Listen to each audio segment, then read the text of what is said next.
Seguramente, al igual que yo, practicaste taekwondo en algún momento de tu vida. Siempre pensé que al ser un arte marcial moderno, su historia iba a ser simple. Pero investigando me encontré con algo muy distinto, una historia dividida, politizada y mucho más compleja de lo que parece. Quédate, porque esta vez, en Deportes de ayer y hoy, vamos a conocer la historia del taekwondo.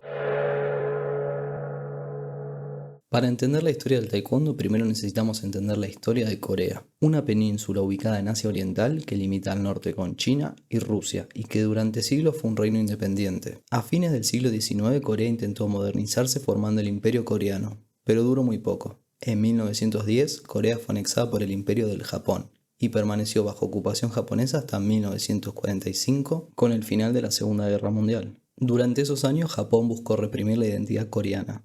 Se impuso el idioma japonés, se prohibieron las expresiones culturales locales y también se prohibieron las artes marciales tradicionales coreanas. Esto se puede ver, por ejemplo, en que los coreanos, cuando iban a estudiar a Japón, se veían obligados a adoptar nombres japoneses. Cuando Japón se rinde en 1945, Corea recupera su independencia, pero solo por un momento. La Unión Soviética y los Estados Unidos deciden dividir la península en dos zonas de ocupación, tomando como límite el paralelo 38, con la idea de, al menos en los papeles, reunificar el país más adelante. Pero esto nunca ocurrió. Así surgen dos estados completamente distintos. Al norte, la República Popular Democrática de Corea, conocida como Corea del Norte, bajo influencia soviética y China, y al sur, la República de Corea o Corea del Sur, con apoyo de Estados Unidos y sus aliados. Entre 1950 y 1953, en pleno contexto de la Guerra Fría, estalla la Guerra de Corea. Corea del Norte, liderada por Kim Il-sung, desde Pyongyang, se enfrenta a Corea del Sur, presidida por Syngman Rhee desde Seúl. El 27 de julio de 1953 se firma un armisticio, no un tratado de paz.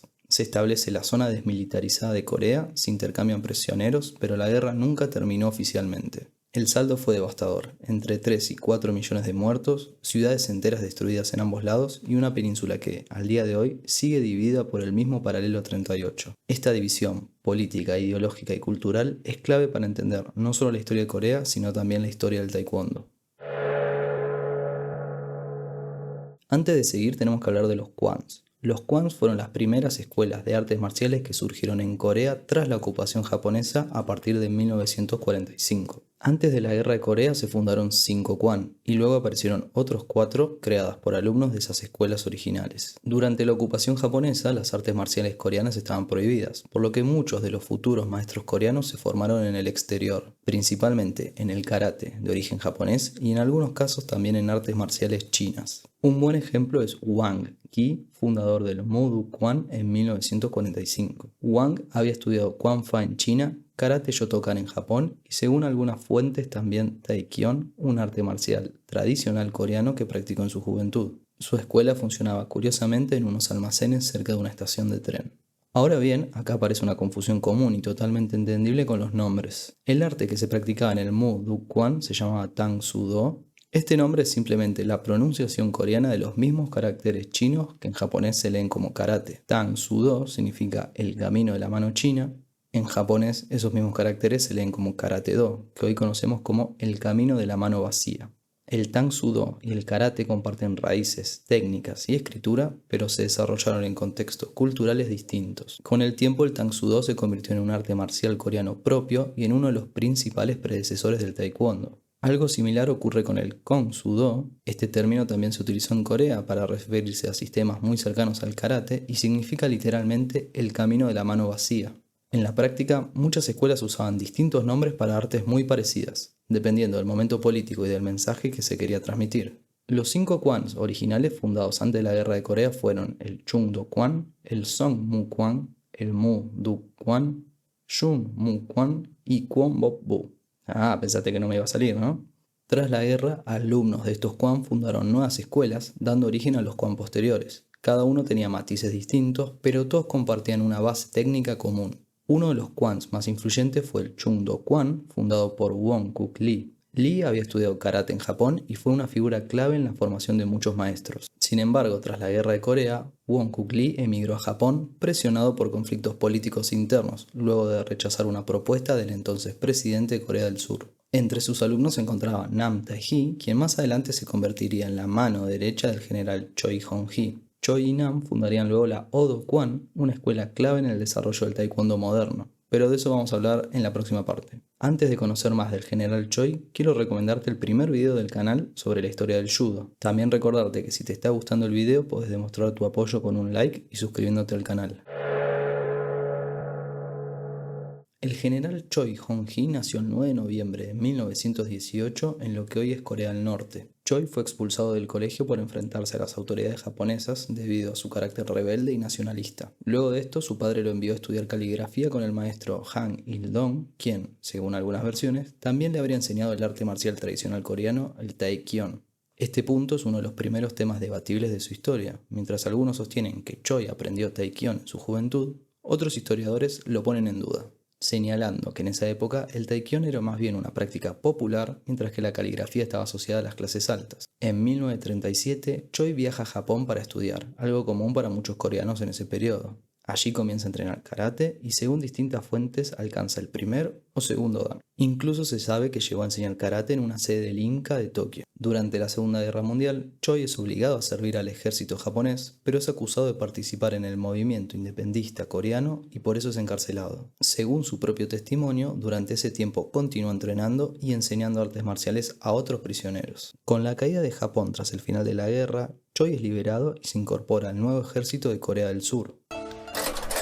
Su esposa pagó la fianza, Simpson-san. ¡Ay, qué bueno! No podía soportar un minuto más en este agujero. Gracias a su formación y prestigio, comienza a enseñar artes marciales dentro del ámbito militar, lo que le da algo fundamental: estructura, alumnos y respaldo institucional. Durante estos años lo que Choi enseñaba todavía era conocido como karate coreano, pero poco a poco empieza a tomar forma la idea de crear un sistema propio con identidad nacional.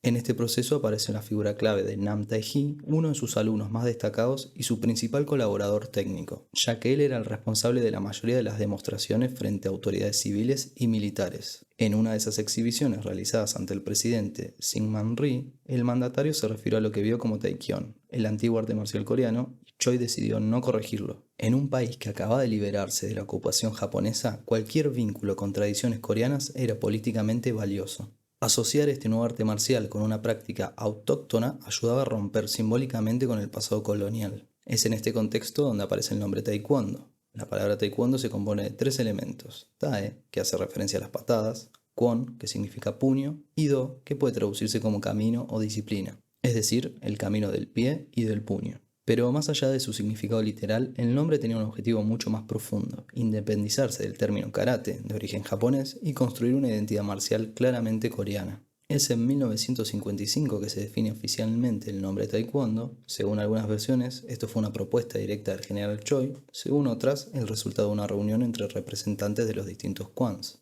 Una vez más, la historia no tiene una sola versión. La carrera militar de Choi continúa en ascenso hasta retirarse como general en 1965. A partir de este momento comienza a viajar por todo el mundo difundiendo el taekwondo, llevando este nuevo arte marcial a todos los continentes. Pero a medida que el taekwondo crecía, también crecían los conflictos internos, y muy pronto la historia del taekwondo volvería a dividirse. A fines de los años 50 el taekwondo todavía no era un arte marcial unificado. Existían los kwan, cada uno con su identidad, sus formas y su manera de enseñar. El gran desafío era unificar todo eso bajo un mismo nombre y una misma organización. En 1959 se creó la Korea Taekwondo Association, o KTA. Su objetivo era claro: reunir a los distintos kwans, estandarizar las técnicas y presentar el taekwondo como el arte marcial nacional de Corea del Sur. Choi no estaba solo. Dentro de la KTA también participaban maestros provenientes de los kwan originales, muchos de ellos con visiones muy distintas sobre hacia dónde debía ir el taekwondo. Mientras Choi impulsaba un taekwondo estructurado, técnico y con fuerte impronta militar, otros maestros buscaban un desarrollo civil, educativo y deportivo menos personalista y más institucional. Las tensiones fueron creciendo tanto por diferencias técnicas como por cuestiones políticas en un país atravesado por la Guerra Fría y la división de las dos Coreas. El quiebre llegó en el 66. Ese año Choi fundó la ITF, la Federación Internacional de Taekwondo. Desde esta nueva organización, Choi comenzó a difundir el taekwondo según su propia interpretación, estableciendo formas, técnicas y un sistema internacional claramente definido. Poco tiempo después, la ruptura con la KTA y el gobierno de Corea del Sur fue total. Choi abandonó el país y se estableció primero en Canadá, desde donde expandió la ITF por todo el mundo. Con los años su relación con Corea del Norte se fue estrechando, algo que terminó de romper cualquier posibilidad de reconciliación con Corea del Sur. Desde ese momento la ITF quedó fuertemente asociada a la figura de Choi y políticamente al eje norcoreano. No es comunista. Podrá ser mentiroso, puerco, idiota, comunista, pero nunca una estrella de porno. Mientras tanto, en Corea del Sur el taekwondo tomó otro camino muy distinto. A comienzos de los años 70, el Estado surcoreano decidió impulsar una versión oficial, unificada y centralizada del taekwondo. Así, en 1972 se inauguró en Seúl el Kukiwon. El Kukiwon no es una federación de competencia, sino el Centro Mundial del Taekwondo. Es una institución encargada de definir el programa técnico oficial de taekwondo surcoreano. Las formas, acá llamadas PUMSE, los criterios de graduación, la certificación de cinturones negros y la formación de instructores a nivel internacional. En pocas palabras, si la WT organiza las competencias, el Kukiwon define cómo se practica el taekwondo. La WT se fundó un año más tarde, en 1973, también en Corea del Sur, en ese momento bajo el nombre de la Federación Mundial de Taekwondo, o la WTF. Cambiaron ese nombre recientemente para que no se lo asocie con la frase en inglés "what the fuck". Esta organización fue creada para regular la competencia deportiva internacional y representar al taekwondo surcoreano ante el mundo. Y así el taekwondo quedó definitivamente dividido en dos grandes corrientes, no solo técnicas, sino también políticas y geográficas. La ITF, liderada por el general Choi, desarrollada fuera de Corea del Sur y con un fuerte vínculo con Corea del Norte. Y el taekwondo del Kukiwon y la WT, nacido, organizado y controlado desde Corea del Sur con un enfoque deportivo e institucional. Tenemos dos organizaciones, dos visiones, dos Coreas. Y es este segundo camino, el del Kukiwon y la WT, el que llevaría al taekwondo a convertirse en un deporte olímpico. Con la consolidación del Kukiwon y la WT, el taekwondo empezó a recorrer un camino cada vez más claro hacia el deporte de alto rendimiento. Ese recorrido tuvo su primer gran hito en Seúl 1988, cuando el taekwondo fue presentado como deporte de exhibición en los Juegos Olímpicos. Este hecho volvería a repetirse en Barcelona en 1992, todavía sin otorgar medallas oficiales. El salto definitivo llegó en el año 2000 en los Juegos Olímpicos de Sydney, cuando el taekwondo se incorporó oficialmente al programa olímpico. Desde entonces el taekwondo se disputa en 8 pruebas, 4 categorías masculinas y 4 femeninas divididas por peso. En el medallero histórico, Corea del Sur, como es esperado, es el país dominante. Acumula 25 medallas olímpicas, de las cuales 15 son de oro, confirmando su lugar como cuna y potencia histórica del taekwondo. En segundo lugar aparece China, con 13 medallas y 7 de ellas doradas, consolidándose como una de las grandes potencias modernas. Y en tercer lugar se encuentra Irán, con 10 medallas en total, incluyendo 3 oros. Si miramos a los atletas más exitosos de la historia olímpica del taekwondo, hay dos nombres que se repiten. En la rama masculina, Hadi Saei de Irán y Steven López de Estados Unidos, ambos con 2 medallas de oro y una de bronce. En la rama femenina, las más laureadas son Hwang Kyung-seon de Corea del Sur y Panipak Wongpattanakit de Tailandia, también con 2 oros y una de bronce cada una.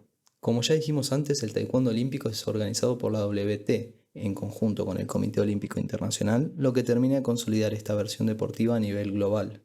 Además de los Juegos Olímpicos, desde 1973 se disputa el Campeonato Mundial de Taekwondo, que se realiza cada año impar y también es organizado por la WT. Acá Corea del Sur vuelve a liderar el medallero histórico, pero lo llamativo es quien aparece detrás, España en segundo lugar y Turquía en el tercer puesto. Un dato curioso especialmente si tenemos en cuenta que España ocupa apenas el puesto 13 en el medallero olímpico.